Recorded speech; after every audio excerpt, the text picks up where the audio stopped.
Dear student, कैसे हैं आप सभी। मैं सौरभ आप सभी का हमारे YouTube channel Indian education academy में सौरभ सर पर हार्दिक स्वागत करता हूं। आशा करता हूं आप लोग स्वस्थ होंगे, मस्त होंगे, जबरदस्त होंगे। चलिए हम बात करते हैं सबसे पहले पिछली क्लास की। पिछली क्लास में हमने 2 गलतियां की हैं, उन 2 गलतियों को सुधार लेते हैं, उसके बाद हम आगे आज की क्लास कंटिन्यू करेंगे। 2 गलतियां क्या थी, मैंने आपको कल बताया था यूज ऑफ टू। मैंने आपको टू में एक यूज सिखा रहा था कि जो टू होता है हमारा वो पार्टिकल का काम करता है। किसका काम करता है भाई? पार्टिकल का काम करता है, नॉट पार्टिसिपल। लिख लीजिए भाई, टू जो है हमारा पार्टिकल का काम करता है, पार्टिसिपल नहीं। वहां पे आप पार्टिसिपल लिख के ऐसे कट कर लीजिएगा। पार्टिसिपल आपने ऑलरेडी लिखा हुआ, उसके आगे पार्टिकल लिख लीजिए। क्या लिखना है? पार्टिकल। तो जो टू होता है वो हमारा पार्टिकल का काम करता है और इसका सेंटेंस में कोई भी सेंस नहीं आता।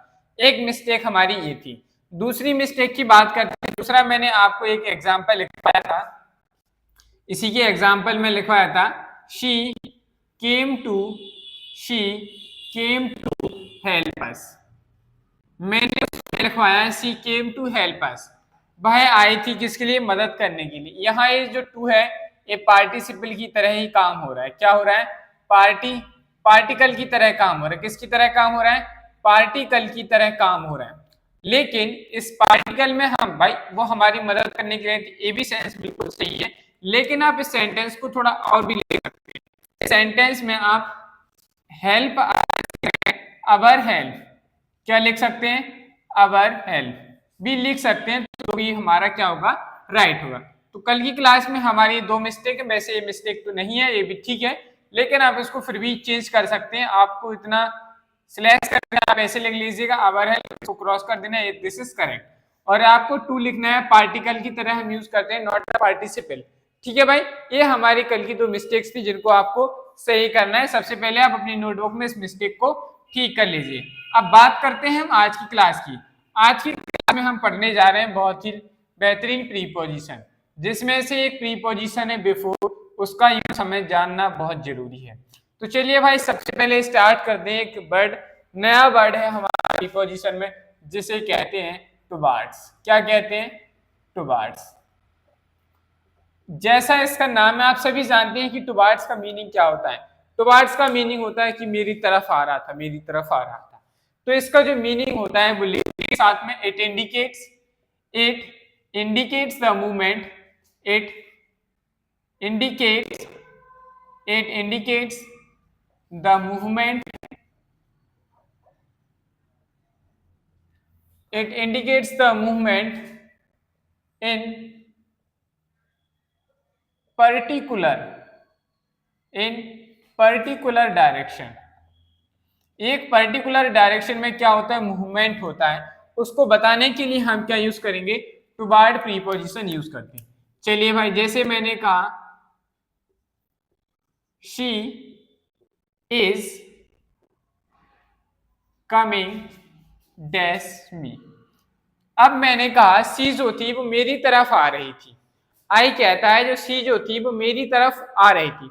अब आप किसी पर्टिकुलर डायरेक्शन में खड़े होंगे कि नहीं, और जो सी जो थी वो मूवमेंट करते हुए आपकी तरफ आ रही थी। जिस डायरेक्शन में आप थे उसी डायरेक्शन में। तो यहाँ हमें ये समझ में आ रहा है कि सर मूवमेंट हो रहा है और एक पर्टिकुलर डायरेक्शन में हो रहा है। तब वहां पर हम क्या यूज करेंगे? टुवार्ड प्रीपोजिशन यूज करेंगे। तो यहाँ टुवार्ड क्यों आ रहा है? सी इज कमिंग किसकी तरफ आ रही थी? मी की तरफ आ रही थी, उसकी डायरेक्शन में आ रही थी। तो हम यहाँ क्या यूज करेंगे? टुवार्ड प्रीपोजिशन यूज करते हैं। क्या यूज करेंगे? टुवार्ड्स प्रीपोजिशन यूज करते हैं। टुवार्ड्स का जो मीनिंग होता है वो होता है की तरफ, उसकी तरफ। क्या होता है? की तरफ का सेंस देता है टुवार्ड का हिंदी में। अब हम बात करते हैं नेक्स्ट एग्जांपल की। जैसे मैंने कहा she is coming dash his friend. वह अपने दोस्तों की तरफ क्या कर रहा था? आ रहा था। हिज फ्रेंड्स, वह अपने दोस्तों की तरफ आ रहा है। तो दोस्तों की तरफ आ रहा है, डायरेक्शन हो गई, एक डायरेक्शन हो गई और मूवमेंट हो रहा है। तो हम वहां क्या प्रीपोजिशन यूज करेंगे? टुवार्ड्स प्रीपोजिशन यूज करते हैं। समझ में आया कि नहीं? चलिए अब इसी का एक बेहतरीन कॉन्सेप्ट है, उस कॉन्सेप्ट के बारे में भी डिस्कस करते हैं। क्या है? एक कॉन्सेप्ट है। कॉन्सेप्ट क्या है? जब आप क्या करते हैं? टुवार्ड्स को यूज करते हैं। क्या? टुवार्ड्स जो है इसको हम यूज करते हैं to show the feelings. Feelings बताने के लिए, दिखाने के, उन्हें जताने के लिए, टू शो द फीलिंग्स। तब हम क्या करते हैं, तब भी हम टुवर्ड्स प्रीपोजिशन यूज करते हैं। जैसे मैंने कहा, मैं एक बार जंगल में गया और एक शेर मेरी तरफ आ रहा था। अब तुम्हारे पास शेर आ रहा था तो तुम सोच लो कि आपका क्या हाल रहा होगा। एक शेर जंगल में गया और आपने देखा कि जो शेर महाशय हैं वो आपकी तरफ आ रहे हैं, तो उन्हें देखते ही हमारे रोंगटे खड़े हो गए। अरे भैया, आप तो इसे समझ रहे हैं, यमराज जी आ चुके हैं।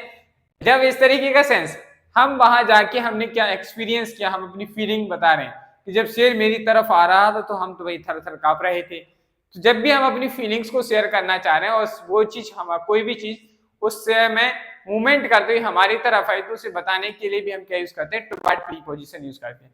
तो चलिए, जो बात हमने कही उसको एग्जाम्पल की हेल्प से लिखते हैं। मैंने कहा द लाइन इज कमिंग। क्या? द लाइन इज, अब आप घूम के आ चुके हैं तो लिख रहे हैं the line was coming, line was coming dash मी। जब शेर क्या कर रहा था, आपकी तरफ आ रहा था। तो द लाइन वॉज कमिंग किसकी तरफ आ रहा था, मेरी तरफ आ रहा था। तो यहां हम क्या यूज करेंगे, टुवर्ड्स प्रीपोजिशन यूज करेंगे। किसकी तरफ आ रहा था, तुम्हारी तरफ हो रहा था। ठीक है, नेक्स्ट एग्जाम्पल की बात करते हैं। जैसे मैंने कहा स्नैक, स्नैक इज कमिंग। सांप किसकी तरफ आ रहे हैं, स्नेक इज कमिंग हिम। सांप जो है उसकी तरफ आ रहा है। अब सांप उसकी तरफ आ रहा है तो उसको देखते ही उसकी फीलिंग्स हुई होगी कि नहीं, हुई है। तो उस चीज को बताने के लिए हम क्या यूज करते हैं, टुवर्ड प्रीपोजिशन यूज करते हैं। तो हमारे यहाँ पे भी क्या आ जाएगा, टुवर्ड्स प्रीपोजिशन एकदम करेक्ट हो जाएगा। तो ये था हमारा यूज ऑफ टुवर्ड्स। आशा करता हूं कि आपको यूज ऑफ टुवर्ड्स समझ में आ गया होगा। अगर कोई दिक्कत है तो फटाफट कमेंट बॉक्स में आप लोग कमेंट कर दीजिए, जिससे कि अभी आपका आंसर आपको बता दिया जाए। चलिए अब हम बात करते हैं नेक्स्ट प्रीपोजिशन की। नेक्स्ट प्रीपोजिशन है हमारी आउट ऑफ। क्या है, आउट ऑफ, आउट ऑफ। चलिए लिखते हैं इसका मीनिंग क्या होता है। It indicates, it indicates the movement, it indicates the movement of, it indicates the movement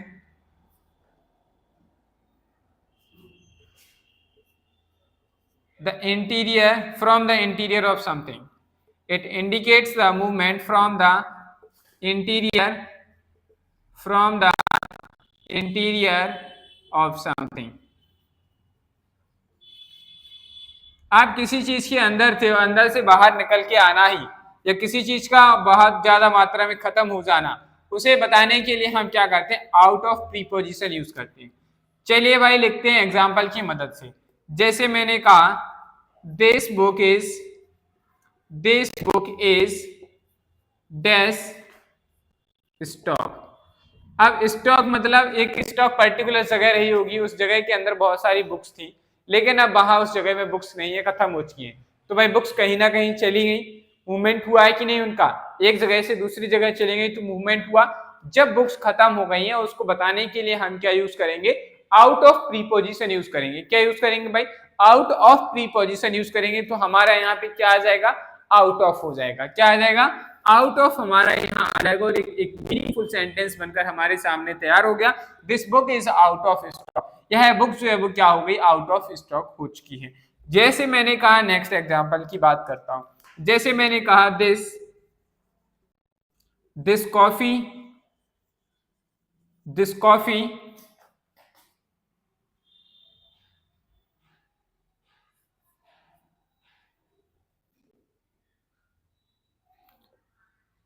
this coffee cell is this coffee cell is dash order। इस कॉफी की जो सेल है वो कितनी हो गई, आउट ऑफ ऑर्डर हो गई, ऑर्डर से ज्यादा है, ऑर्डर के बाहर हो गई। तो इतना जब ज्यादा चीज होती है तो हम वहां यूज करते हैं, क्या यूज करेंगे भाई, आउट ऑफ प्रीपोजिशन यूज करते हैं। क्या यूज करेंगे भाई, आउट ऑफ प्रीपोजिशन यूज करते हैं। तो इस तरीके से हम जो है क्या करते हैं, आउट ऑफ प्रीपोजिशन को यूज करते हैं। समझ में आई बात। चलिए अब आप लोग इसे नोट डाउन कर लीजिए, फिर हम आगे नेक्स्ट प्रीपोजिशन का यूज सीखते हैं। जैसे मैंने लिखा रिया इज गेटिंग डैश कार। भाई कार से बाहर निकली है वो, जब कार से रिया जो है वो कार से बाहर निकलती है तो बाहर से निकली है, कार की पहले अंदर थी, अंदर से जब कोई चीज बाहर आती है उस चीज को बताने के लिए भी हम क्या यूज करेंगे, आउट ऑफ प्रीपोजिशन यूज करेंगे। तो हमारा यहाँ पे क्या आ जाएगा, out of is the right answer बन जाएगा। चलिए भाई अब बात करते हैं नेक्स्ट प्रीपोजिशन की। जो हमारी नेक्स्ट प्रीपोजिशन है उस प्रीपोजिशन का नाम है अगेंस्ट। क्या है, अगेंस्ट। अभी इंडिकेट क्या करता है और यहाँ कहाँ चीज समझ में आएगी, चलिए समझते हैं। तो लिखिएगा पहले इसका मीनिंग क्या होता है। It indicates the pressure, it indicates the pressure और कांटेक्ट। जब क्या होता है किसी चीज को आप उस चीज को बताने के लिए हम क्या यूज करेंगे, अगेंस्ट प्रीपोजिशन यूज करते हैं। जैसे मैंने कहा एग्जाम्पल, ही इज थ्रू, इसको ऐसे लिख लीजिए भाई, he threw the bat, he threw the bat dash the ball, he threw the bat dash the ball. अब एक दीवार थी सामने और तुम बढ़िया आप जो हैं गुस्से में आया, आपके हाथ में बैट था, आपने बैट लिया और गुस्से के साथ एकदम दीवार में मार दिया। जब इस तरीके का सेंस आया, आपने क्या किया उस बैट को, अब आपने जो बैट जब फेंका है तो उसमें कुछ प्रेशर लगाया होगा, कुछ ताकत लगाई होगी, कुछ पावर यूज की है। जितने प्रेशर के साथ आपने दीवार पर फेंका वो उतने जल्दी गया उस दीवार से कांटेक्ट में आया और वो वहां टकराने के बाद नीचे गिर गया।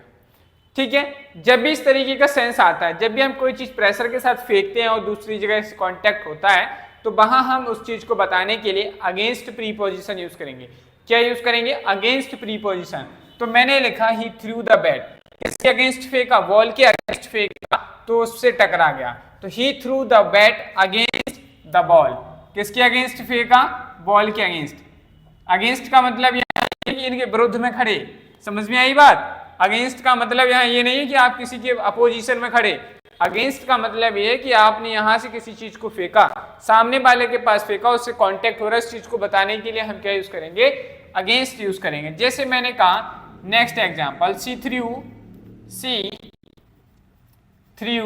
The stone, see through the stone dash me. अब देखिए भाई यहां हम एक चीज भी कर सकते हैं, ठीक है, उसने किसकी तरह हो, यहां पर आप टुबार्ड्स यूज करेंगे तो वो भी एकदम करेक्ट है। क्या, टुबार्ड्स भी एकदम करेक्ट है, अगेंस्ट भी एकदम करेक्ट है कि नहीं भाई। अब देखिए थोड़ा यहां देख लीजिए, अगर पेपर में दोनों ऑप्शन मिल गए तो हम किसको प्रेफरेंस देंगे और क्या हमारा आंसर रहना चाहिए। देखिए लिखा है सी थ्रू द स्टोन। अब आपने क्या किया कि जो सी है उसने एक स्टोन लिया, मतलब पत्थर लिया, और वो क्या कर रही है, आपको मार रही, हिट कर रही है। ठीक है, उसने आपकी तरफ फेंका। भाई ये बताइए, जब उसने पत्थर जो है आपकी तरफ फेंका है, स्वाभाविक सी बात है कि पत्थर आप में लगने के चांसेस ज्यादा है कि नहीं। मिस हो जाए वो अच्छी बात है भाई, और अगर मिस नहीं हुआ तो ज्यादातर चांसेस इसी बात के हैं कि जो लड़की है सी ने जो स्टोन फेंका है वो आपको हिट करेगा। दैट मीन्स आपके पास जो चीज मूवमेंट से, अब वहां से पत्थर जो फेंका जाएगा वो प्रेशर के साथ फेंका जाएगा, पत्थर वहां से प्रेशर के साथ आएगा, जब आपसे टच होगा तो कांटेक्ट में आया, दैट मीन्स एक किसका सिंबल होगा। देखो भाई अगेंस्ट में हमने यही लिखा, इट इंडिकेट्स द प्रेशर और द कांटेक्ट। ये बताता है कि अगर कोई चीज प्रेशर के साथ कहीं कांटेक्ट में आती है तो वहां हम क्या यूज करेंगे, अगेंस्ट प्रीपोजिशन यूज करेंगे। और अभी मैंने कुछ टाइम पहले आपको बताया था टुबार्ड्स एक पर्टिकुलर डायरेक्शन में, ये बात तो बताई गई थी कि पर्टिकुलर डायरेक्शन। अब आप जो थे, शी जो थी, सी ने और मी ही की तरफ, सी ने मी की तरफ स्टोन फेंका, तो मी जो एक पर्टिकुलर डायरेक्शन में था, अच्छी बात है डायरेक्शन में, लेकिन उसमें ये तो बताया नहीं कि जो स्टोन फेंकाएगा वो किस तरीके से फेंकेगा, उसके कांटेक्ट में आया कि नहीं। इसलिए हम यहाँ यहाँ ज्यादा जरूरत दिख रही है अगेंस्ट की। किसकी दिख रही है, अगेंस्ट हमारे हिसाब से ज्यादा बेटर है। ठीक है, टुबार्ड्स यहाँ पे हम फिर गलत मानेंगे। समझ में आई बात। अगर नॉर्मल बात करी जाए, नॉर्मल सेंस आएगा तो यहाँ पे फिर दोनों सही हो जाएंगे। समझ में आ गई बात की नहीं। तो ये था हमारा यूज ऑफ अगेंस्ट। समझ में आ गई बात? चलिए अब हम बात करते हैं नेक्स्ट यूज की। नेक्स्ट प्रीपोजिशन जो है हमारी वो क्या है, बताइए भाई। नेक्स्ट प्रीपोजिशन क्या पढ़ना चाहेंगे आप? नेक्स्ट प्रीपोजिशन हमारी बहुत बेहतरीन प्रीपोजिशन है जिसके बारे में मैंने कहा था बिफोर। क्या है? बिफोर। मुझसे पहले तुम आए थे, ठीक है। बिफोर, तुमसे पहले मैंने ऐसा कोई नहीं देखा था। देखिए भाई बिफोर हमारा एक क्या है, वर्ड है। ये भाई दो तरीके के एक काम बहुत करता है। जैसे अगर हम बात करें कि क्या क्या करता है, तो ये बेचारा जो है हमारा कंजंक्शन का काम भी करता है। क्या करता है? कंजंक्शन का काम करता है। ये महाशय इतने फ्री थे कि इनने कहा चलो भाई हम एडवर्ब का काम भी कर लेते हैं, और ये महाशय इतने अच्छे भी हैं कि इनने कहा चलो कोई बात नहीं हम रिश्तेदार भी बन जाएंगे किसी के, तो प्रीपोजिशन का काम भी करने लगी। तो ये तीन काम जो हैं ये हमारे बिफोर जी हैं, ये तीन काम करते हैं। He is a versatile word, ठीक है। एक वर्साटाइल वर्ड है, इसके कई मीनिंग हैं, तो ये कई काम करता है, इसके बारे में हमें समझना है। बिफोर प्रीपोजिशन है, कंजंक्शन है और हमारा एडवर्ब भी है। तो चलिए समझते हैं पहले बिफोर का कंजंक्शन के सेंस में क्या यूज होता है। क्या सीखना है? कंजंक्शन के लिए कैसे यूज करते हैं। चलिए भाई तो इसी के आगे मैं इसका एग्जांपल लिख देता हूं। जैसे मैंने कहा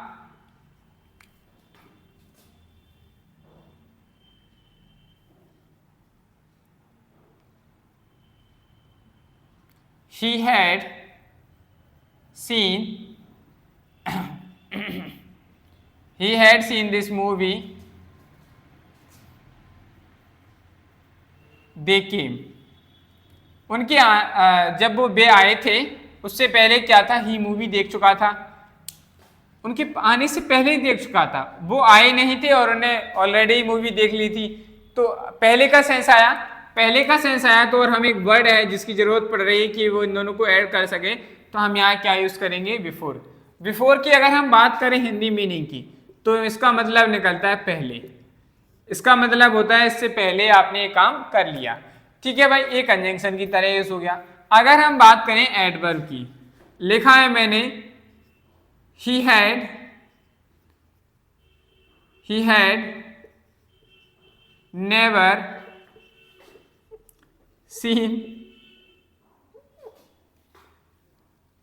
never seen this place before। this place, इससे पहले मैंने यह जगह नहीं देखी थी। इससे पहले मैंने यह जगह नहीं देखी थी। तो से पहले आया है, तो यहाँ पे जो आया है बिफोर, ये एडवर्ब की तरह काम कर रहा है।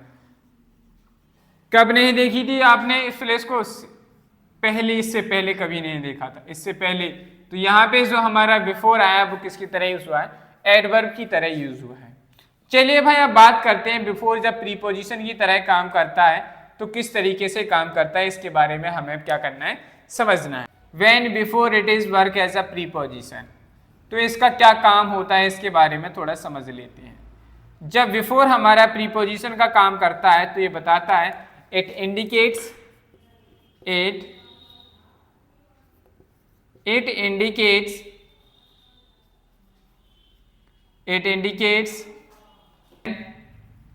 earlier than the certain time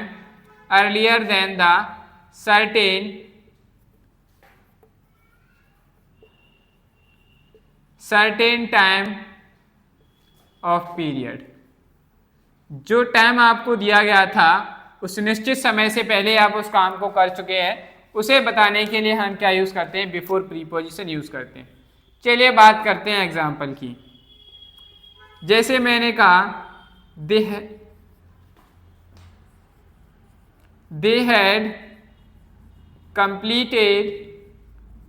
had completed this project dash 5 PM। 5 बजे से पहले वे इस प्रोजेक्ट को कंप्लीट कर चुके थे। तो जो टाइम दिया गया था, उन्हें 5 बजे तक का टाइम पीरियड दिया गया था कि भाई आपको सुबह से लेकर 5 बजे तक में आपको क्या करना है, इसको कंप्लीट करना है। लेकिन उन्होंने 5 बजे से पहले ही कर दिया था, तो हम वहां इस चीज को बताने के लिए क्या यूज करेंगे? समय से पहले जब कोई काम हो जाएगा तो वहां हम उसे बताने के लिए बिफोर प्रीपोजिशन का यूज करते हैं। तो हमारा यहाँ पे क्या आ जाएगा, बिफोर आ जाएगा, और एकदम क्या बन गया भाई, करेक्ट आंसर बन गया। चलिए भाई, जैसे हमने बात की नेक्स्ट, मैंने कहा this meeting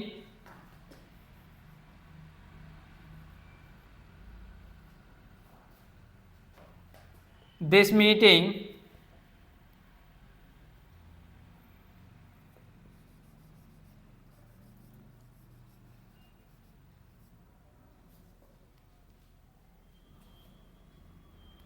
this meeting will finish this meeting will finish before afternoon. Afternoon से पहले क्या हो जाएगी, मीटिंग खत्म हो जाएगी। This meeting will finish dash afternoon, afternoon से पहले खत्म हो जाएगी। तो एक टाइम दिया गया है कि आफ्टरनून से पहले, मतलब सुबह के टाइम में मीटिंग हो रही, तो आफ्टरनून से पहले पहले क्या हो जाएगी, खत्म हो जाएगी। आफ्टरनून तक का टाइम था, तो हम यहाँ क्या यूज करेंगे भाई, बिफोर प्रीपोजिशन यूज करेंगे। समझ में आ रही बात की नहीं, समझ में आ रहा है? तो चलिए भाई, आप लोग इसे इतना नोट कर लीजिए, फिर हम आगे इसके बारे में और यूज सीखते हैं। बात करते हैं नेक्स्ट एग्जाम्पल की। जैसे मैंने लिखा think about your options, think about your options dash making up your mind, making up your mind. आप अपना माइंड बनाने से पहले आपको क्या करना चाहिए, ऑप्शंस के बारे में सोच लेना चाहिए। थिंक अबाउट योर ऑप्शंस, तो उससे पहले आपको ये करना है। पहले का सेंस आ रहा है तो हम क्या यूज करेंगे, यहाँ पे बिफोर प्रीपोजिशन यूज करेंगे। क्या यूज करेंगे, बिफोर प्रीपोजिशन यूज करेंगे। चलिए भाई, अब हम बात करते हैं बिफोर का। एक बेहतरीन कॉन्सेप्ट है जो कॉम्पिटिटिव एग्जाम्स में कई बार पूछा जाता है, बार बार पूछा जाता है। कॉन्सेप्ट है कि सबसे पहले क्या होगा, हमारा यहाँ पे आता है पास्ट परफेक्ट। क्या आता है, पास्ट परफेक्ट टेंस आता है। क्या आएगा भाई, पास्ट परफेक्ट टेंस। इसके बाद जो है बिफोर आता है। क्या आएगा, बिफोर आता है। और इसके बाद हमारा आता है पास्ट इंडेफिनिट टेंस। क्या आता है, पास्ट इंडेफिनिट टेंस। यहां जो बिफोर आया है एक कंजंक्शन की तरह काम करता है। किसकी तरह काम करता है भाई, कंजंक्शन की तरह काम करता है।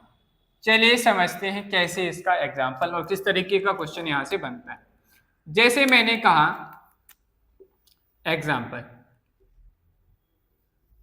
दे हैव या have finished this project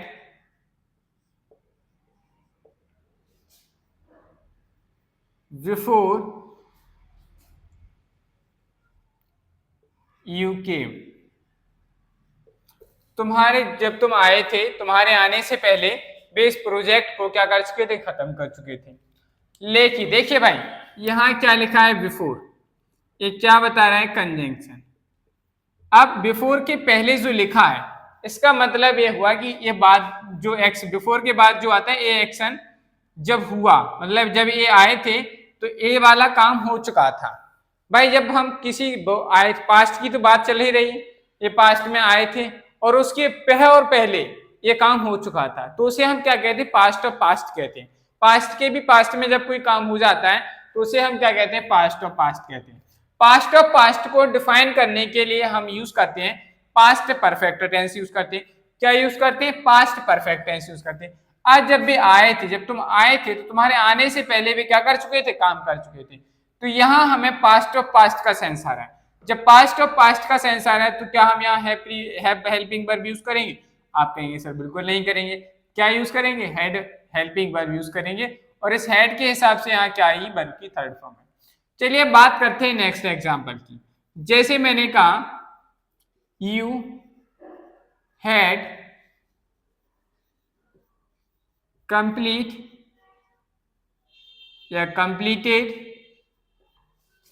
you had complete या completed this work dash they came here, उनके यहाँ आने से पहले तुम जो है वो अपना क्या कर चुके थे, काम कंप्लीट कर चुके थे। तो सबसे पहले यहाँ तो फिल इन द ब्लैंक्स दिया गया है। देखिए भाई, इनके आने से पहले ये काम हो चुका है जब ये आए थे, तो इनके आने से पहले ये हो चुका है तो हमें यहाँ एक ऐसा वर्ड चाहिए जो इन दोनों को बता दे और एनी मीनिंग दे कि इससे पहले ये काम हुआ है। तो हम यहाँ क्या यूज करेंगे, बिफोर कंजंक्शन यूज करके इसको सही कर लेंगे। अब बात करते हैं थोड़ा, यहाँ आइए पास्ट ऑफ पास्ट में बात चली, आपने कहा सर यहाँ हैड ऑलरेडी, तो चलो अच्छी बात है। तो यहाँ कोई और हेल्पिंग वर्ब आती तो वो क्या हो जाती, हमारी गलत हो जाती। अब यहाँ हैड जो है किसकी तरह यूज हुआ, हेल्पिंग वर्ब की तरह यूज हुआ। किसकी तरह यूज हुआ, हेल्पिंग वर्ब की तरह। हेल्पिंग वर्ब की तरह यूज हुआ तो यहाँ पे क्या आनी चाहिए, वर्ब की थर्ड फॉर्म आनी चाहिए। तो यहाँ क्या होना चाहिए था, कंप्लीटेड, कंप्लीट आएगा तो वर्ब की फर्स्ट फॉर्म आएगी, तो यहाँ क्या हो जाएगा, एरर हो जाएगा। This work before dash they came here, एक हमारा सही आंसर बन गया। चलिए बात करते हैं नेक्स्ट एग्जाम्पल की। जैसे मैंने कहा ही हैड, अब मैं इसमें सारे क्वेश्चन बना रहा हूं जितने भी एरर बनते हैं। ही हैड या हैव पेंट या पेंटेड, पेंट या पेंटेड, ठीक है, हिज या हर रूम, he had paint या painted his या her room dash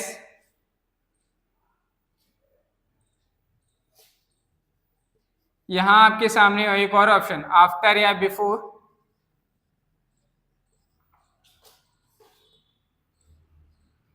दे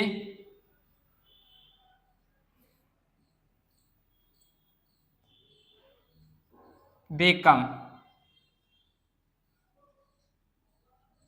या केम, आखिरी में फुल स्टॉप। देखिए भाई, इस क्वेश्चन में वो सभी जगह क्वेश्चन बना हुआ है जहां पेपर में मिस्टेक, एरर, इस तरीके का क्वेश्चन बनता है।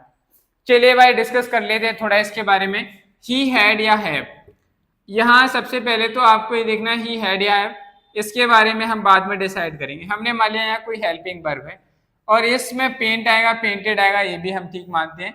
सबसे पहले हमें सॉर्ट आउट करना है प्रीपोजिशन का काम। सबसे पहले हमें देखना है जब भी आए थे तो उनके आने से पहले काम हो चुका होगा। भाई जैसे आपको पता है कि कोई हमारे यहाँ आ रहा है और हमें पेंट करना है अपना रूम, तो आप उससे पेंट रूम पहले कर लेंगे, उनके आने से पहले कर लेंगे नहीं, तो पेंट आप कर चुके हैं। ऐसा नहीं कि एक ही क्वेश्चन में सारे एरर आएंगे, ये मैंने एक ही क्वेश्चन में आपको बताने के लिए एरर बना दिया, वरना ऐसे ही क्वेश्चन में एरर आता है जैसे मैंने अभी आपको पहले बताया तो एग्जाम्पल। तो यहाँ हमारा क्या आना है, बिफोर आना है, आफ्टर नहीं आएगा, ठीक है। ये बिफोर प्रीपोजिशन हमारी ऑलरेडी लिखी हुई है। जब यहाँ बिफोर लिखा हुआ है तो आपको समझना है कि बिफोर आया है, कंजंक्शन की तरह यूज हो रहा है, तो यहाँ पास्ट इंडेफिनिट आएगा। पास्ट इंडेफिनिट में वर्ब की फर्स्ट फॉर्म नहीं, वर्ब की सेकंड फॉर्म यूज की जाती है, तो यहाँ केम आ जाएगा, कम यहाँ मिस्टेक, मतलब यहाँ वर्ब की फॉर्म का भी एरर बनता है, कंजंक्शन का यहाँ एरर बनता है। जब हमें हेड और यहाँ पे केम दिया हुआ रहेगा तो हमें बिफोर यूज करना है। चलिए भाई, जब ये आपने सब कुछ हो गया सही, यहाँ केम है, यहाँ दे है, यहाँ बिफोर है, तो यहाँ आपको यूज करनी है हेल्पिंग वर्ब। हेल्पिंग वर्ब जब पास्ट ऑफ पास्ट करना है तो हेड सही होगी, हेड सही है तो इसके हिसाब से वर्ब की थर्ड फॉर्म आनी चाहिए, यहाँ वर्ब का एरर बनता है। वर्ब की एरर के बाद देखिए भाई, ही काम कर रहा है, इस ही सेंटेंस में ही के अलावा किसी और की बात नहीं की गई है, दे की बात की गई थी, तो ये अलग चीज लिखा हुआ है। तो यहाँ सिर्फ ही की सब्जेक्ट था, तो इसका ऑब्जेक्टिव केस क्या बनेगा, भाई अपना ही रूम करेगा तो यहाँ हमें इसको प्रेफरेंस देनी है, हर यहाँ हमारा गलत। तो इस तरीके से इतने तरीके के एरर एक कॉन्सेप्ट में बन जाते हैं। कितने एरर बन गए, 1 2 3 4 5, एक क्वेश्चन में 5 तरीके के एरर, मतलब इस क्वेश्चन को, मेथड को, कॉन्सेप्ट को 5 तरीके से पूछा जा सकता है। तो आपको इस कॉन्सेप्ट को याद रखना जरूरी है। अगर मान लीजिए आपके पेपर में कॉन्सेप्ट आ गया तो 5 तरीके से किसी भी तरीके से आपसे क्वेश्चन में मिस्टेक, एरर निकालने के लिए पूछा जा सकता है या इंप्रूवमेंट के लिए आ सकता है, तो आपको इसके लिए तैयार रहना है। इसीलिए इस बेहतरीन कॉन्सेप्ट को आप बिल्कुल सीखें, इसको बिल्कुल दिमाग में रखें, रिवाइज करें बार बार, इसको बिल्कुल मत भूलें। चलिए भाई, ये हो गया हमारा यूज ऑफ बिफोर। अब इसके बाद हमें बात करनी है नेक्स्ट प्रीपोजिशन की। नेक्स्ट प्रीपोजिशन है हमारी इन फ्रंट ऑफ। क्या है, in front of. In front of क्या इंडिकेट करता है इसके बारे में डिस्कस करते हैं। इन फ्रंट ऑफ का मीनिंग होता है it indicates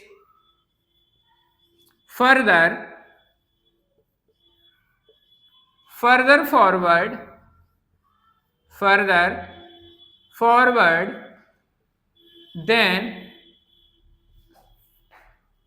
forward than someone or something else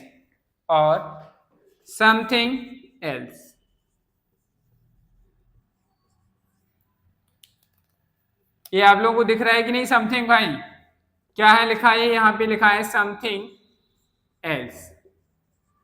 जब आप क्या करते हैं किसी थोड़ी डिस्टेंस पे, जब कोई चीज जस्ट आपके सामने खड़ी हो, उस चीज को बताने के लिए आप क्या करते हैं? In front of preposition use करते हैं। चलिए आप पहले इतना नोट कर लीजिए, फिर हम इसकी एग्जांपल आगे डिस्कस करते हैं। नोट डाउन कर लीजिए। ये तो मैंने कहा जैसे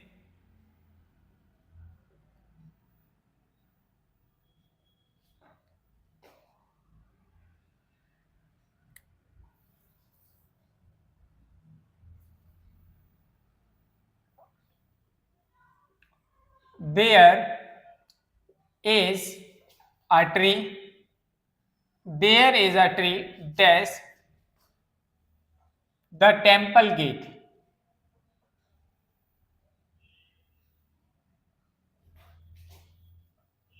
The temple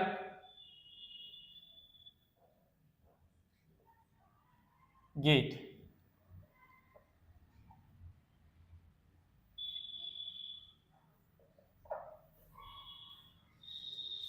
मैंने क्या कहा भाई? मैंने कहा there is a tree dash temple gate. There is a tree dash temple gate. Temple gate के सामने क्या है? अब ऐसा तो है नहीं कि ये टेम्पल का गेट बना हुआ है। मान लीजिए ये गेट बना हुआ है और इस गेट के जस्ट सामने ही ये क्या लगाओ? पेड़ लगाओ। ऐसा हो सकता है क्या? नहीं हो सकता ना। गेट होगा उस गेट से थोड़ी डिस्टेंस दूर पर, लेकिन उसके जस्ट गेट के सामने ही क्या है? एक वहां पे क्या लगा हुआ है? प्लांट लगा हुआ है, ट्री लगा हुआ है। जब इस तरीके का सेंस आता है, थोड़ी डिस्टेंस पे उसके सामने कोई चीज है, तो हम वहां क्या यूज करते हैं? In front of. क्या यूज करेंगे? इन फ्रंट ऑफ प्रीपोजिशन का यूज करते हैं। चलिए बात करते हैं नेक्स्ट एग्जांपल की। जैसे मैंने कहा she is waiting for him dash CP mall. अब देखिए सी जो है वो ही का इंतजार कर रही, हिम का इंतजार कर रही है। कहाँ कर रही है? जो सीपी मॉल है, सीपी मॉल के सामने खड़ी है, वहां पर वो क्या कर रही है? उसका इंतजार कर रही है। तो हम क्या लिखेंगे? उसके सामने खड़ी है, सीपी मॉल के सामने, तो यहाँ पे हमें क्या लिखना है? सी इज वेटिंग फॉर हिम, उसका इंतजार कर रही है। कहाँ कर रही है? In front of the CP mall. CP mall के सामने, तो हम क्या करेंगे? इन front of CP mall. In front of the CP mall के सामने क्या कर रही थी? वो उसका वेट कर रही थी। तो उस सेंस में भी हम क्या यूज करते हैं? इन फ्रंट ऑफ यूज करते हैं। समझ में आ रही बात की नहीं? आप कहेंगे सर बिल्कुल। जैसे मैंने कहा he is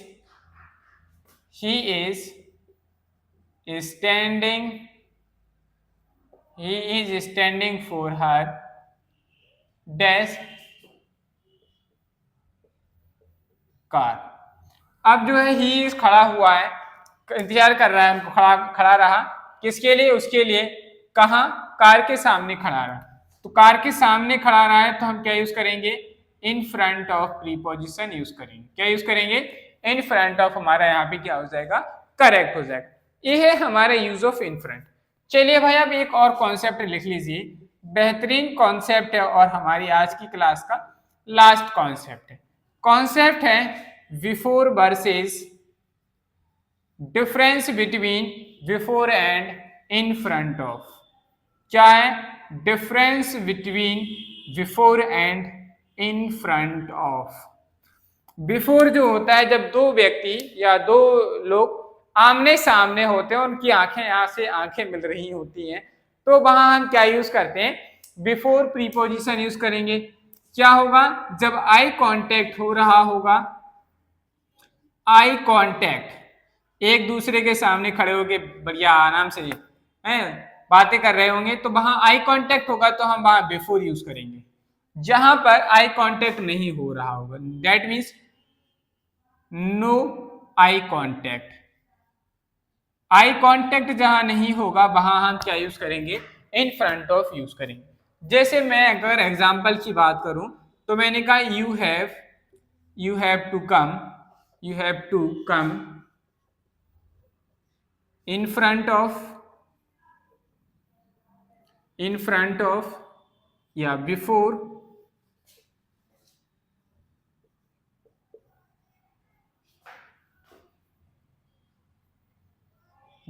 कोर्ट।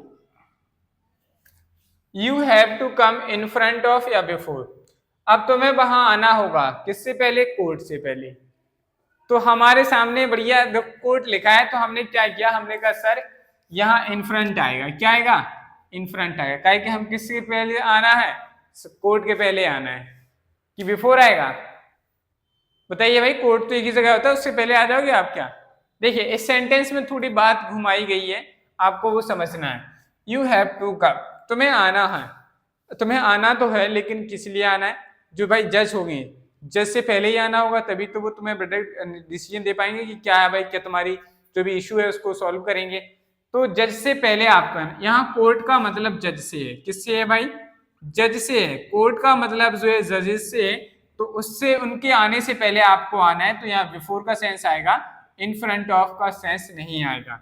समझ में आई बात। तो यहाँ क्या आएगा हमारा, बिफोर आएगा, क्योंकि जज के सामने खड़े होंगे तभी तो अब वो आपसे कुछ पूछेंगे, तभी आप उन्हें बता पाएंगे, तो इसमें आई कांटेक्ट हो रहा है। जैसे मैंने कहा ही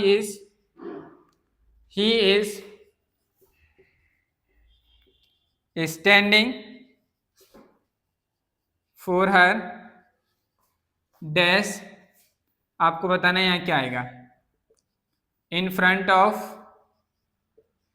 या बिफोर द कोर्ट।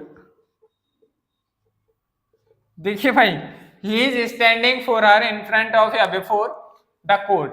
अब यहाँ द कोर्ट आया, मैं आपको सीधी बात बताता हूँ इस सेंटेंस में क्या की पॉइंट है। सीधी बात इस सेंटेंस में है कि द कोर्ट लिखा है। अब एक कोर्ट एक पर्टिकुलर जगह की बारी बात चल रही, जहां पे आपका जो कोर्ट था उस कोर्ट के पास खड़ा रहा, उस कोर्ट के सामने खड़ा रहा। अगर कोर्ट अकेला लिखा जाता तो जज, द कोर्ट आया तो ये पर्टिकुलर प्लेस की बात कर रहा है, जगह की बात कर रहा है। उस जगह के आप क्या थे, उस जगह से पहले खड़े थे कि नहीं, उस जगह के सामने खड़े थे। कोई फेमस जगह थी तो उसके सामने अगर खड़े हैं हम या उसके पास खड़े हैं तो ऐसा सेंस देते हैं, लेकिन यहाँ सामने वाली बात चल रही, तो यहाँ बिफोर गलत हो जाएगा और क्या हो जाएगा हमारे यहाँ पे इन फ्रंट क्या हो जाएगा, इन फ्रंट ऑफ क्या हो जाएगा, सही हो जाएगा। चलिए भाई, अगर हम बात करते हैं नेक्स्ट एग्जाम्पल की, जैसे मैंने कहा